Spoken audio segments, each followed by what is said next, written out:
Don't know how to create your settings button? In this video, I will show you what I've learned that will help you improve your skills in Flutter.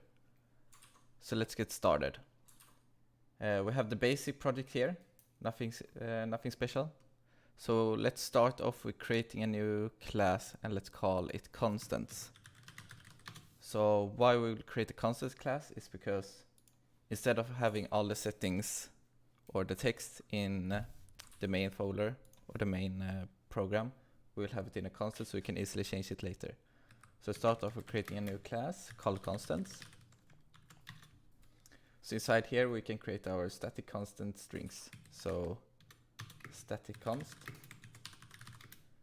and we can have, so this will be the text for the buttons in the overflow or settings button.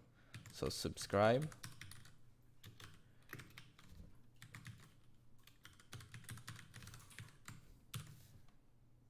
and we can also have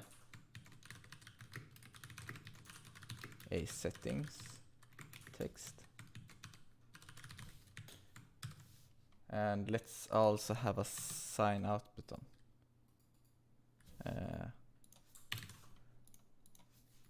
So a sign out.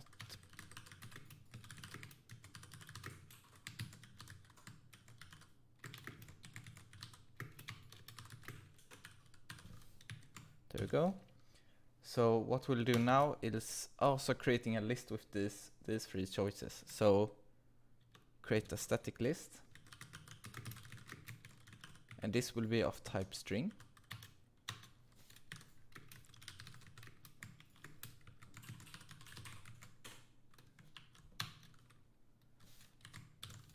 And inside of here we will just put in all of these static variables. So let's first get the subscribe in there, and then the settings and the sign out. So now we have the fundamental for the settings button. So let's go into main. So here we have the basic layout. So it looks like this. So what we'll do is have an overflow button here, or settings button, and that will pop out the choices we just created. So first off, inside app bar, we create our actions widget, which will take multiple widgets as children. So we start off with using the pop-up menu button, and we will make it a type string. So as you can see, something is missing here. So we need the item builder, but we also need one more thing. So we have to have a onSelected. So what the onSelected will do is call the specific method that we want.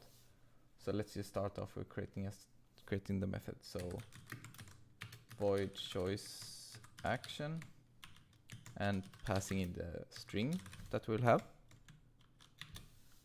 So let's just have it for that for now. So print something. Working.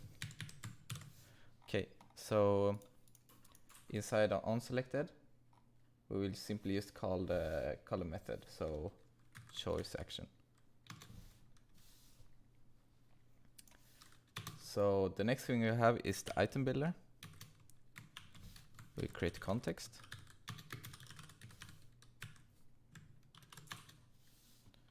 So inside here we need to return something. So let's return constants. So if you alt enter, you can always import the library, or you can write it on the top. So import the library. We have all of our buttons in here, but we also have our choices. So let's pick choices, and we can map it. So what map will do is simply loop through the objects and apply a function on each object. So we map it, and we take the string choice. We open the parentheses.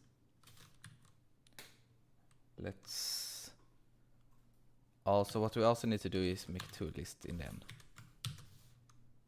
So we end that. So what we can do now is that for each item, so for each choice, we return the pop-up menu item,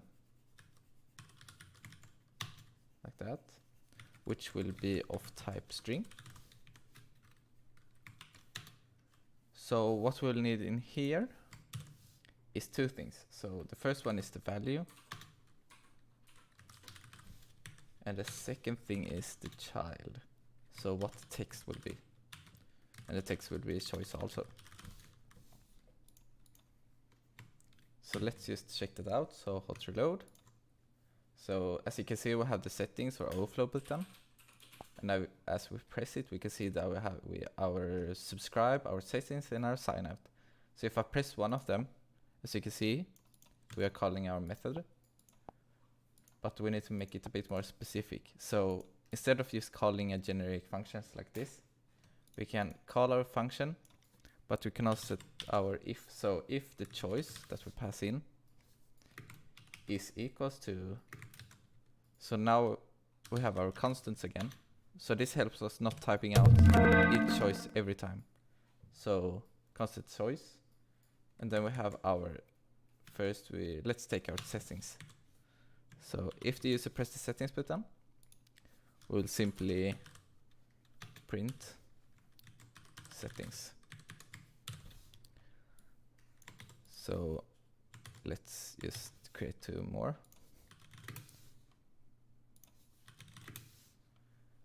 And as the second one, we can have a subscribe. And as for the third one, we can have our sign out.